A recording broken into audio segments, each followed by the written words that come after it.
this is what we do. We do this every year. All us get around, family, eat, enjoy each other, have fun, talk crazy, all that, and ain't nothing gonna go crazy. It's just our family. This we do this every year.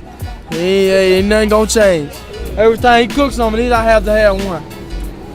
Ain't nothing like it. We want to take third. This is our family reunion. This is how we do it every year. I've been knowing since he was a baby. Before he even was born, I knew his mother, my niece. And I love him, and we're just proud of him. We're very proud of him. We're very proud of him. He's doing great. Straight up. Going straight up. We knew that. Yeah. Yes. We knew that. It's just amazing to this day. I can't believe he's playing in the NBA. Every time I turn on the TV, you know, it's like, dang, I just watched this kid about 3 years ago playing in a high school gym. Everybody has a story. Played basketball, that's where they started at. Street balling outside in front of their house, either on a light pole or something. Being almost like 100 degrees, playing street ball, falling and sweating and have cuts and bruises on you and it sting a little bit. Can't do nothing but get tough off that. No, that's where I got my game from.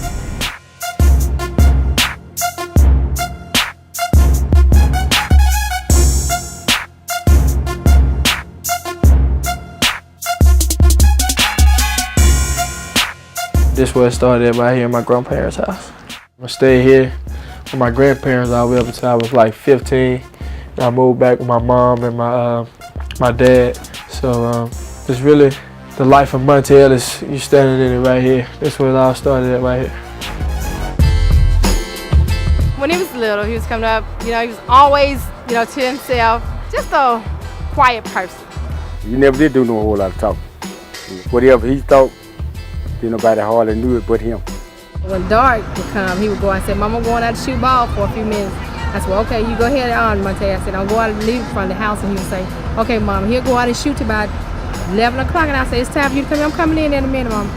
We really didn't have, you know, the safety to go to a basketball court around here because it was so much, you know, violence and drugs back then. So I tied some nails in a milk crate and cut the bottom out and started playing basketball.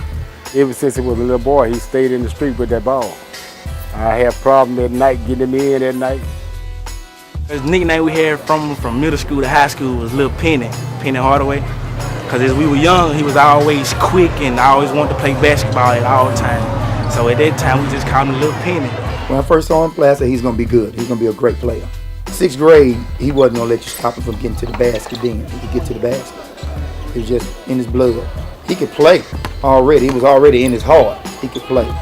First game I saw him play, he got out there and the first dunk he did, it was amazing. I mean, he elevated over this child coming baseline on him. He just went straight up on him. Didn't look back, didn't hesitate. The boys up in Oakland call him the Mississippi Bullet because he's fast. Once he has it, he's gone.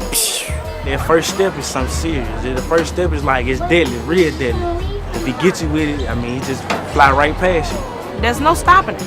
Can't nobody handle him at all. Now, all they can do is just either get in his way and let him knock him out, or they can get out of his way, one of the two. But he's gonna take it all the way. Just like lightning, when he gets that ball in his hand, he just turn it on. Just like the lights go on and off, when he get that ball in his hand, it's over with.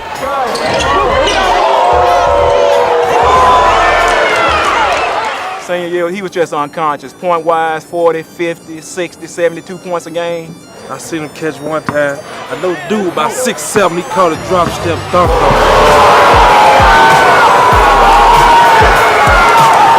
Boom! The gym just went crazy. Magic all over the gym. I couldn't do them a look. That's the night he scored 70, 73, 72, somewhere up in there. He had his high against Greenwood. Before the game, my brother-in-law and them were talking to him. Oh, Monta, you ain't gonna get 65 tonight, because that's what he scored the first time here in Jackson when we played Greenwood. Yeah, this is the game where I had 65 points against Greenwood.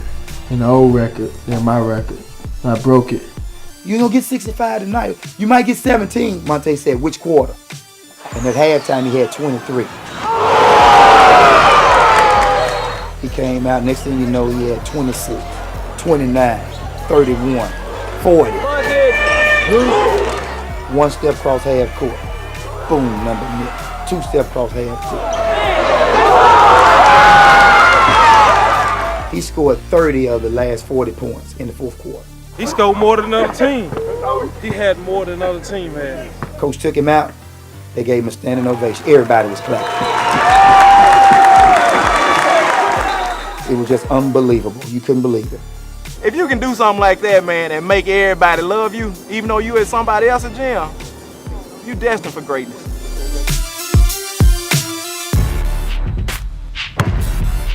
When I was coming up, I made a goal for myself to come in the NBA at high school. Like Coach James said, I just worked hard. A lot of people might have had a doubt, but I don't think he ever had a doubt that he wasn't going to make it because he put forward the effort. Coming in the league, they didn't think much of him. They didn't think much that he was going to do that much because the simple fact he was coming out of high school, he was young. You know, we're here in Mississippi, when you're not used to anything, then, you know, people will say things. So, but I just tell him, keep your head up, do what you do. You got to do what you got to do. Doing the do, baby, all day long.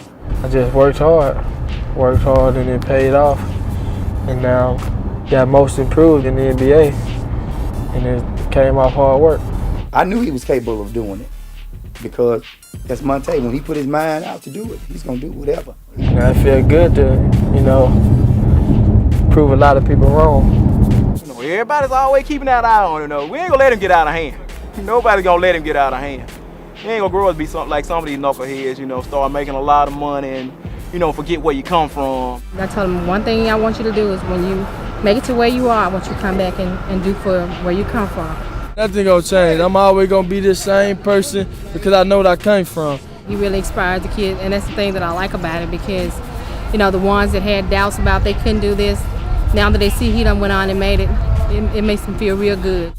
So that's a motivation. That's what keeps me grounded, coming back home and seeing the things that I done came from.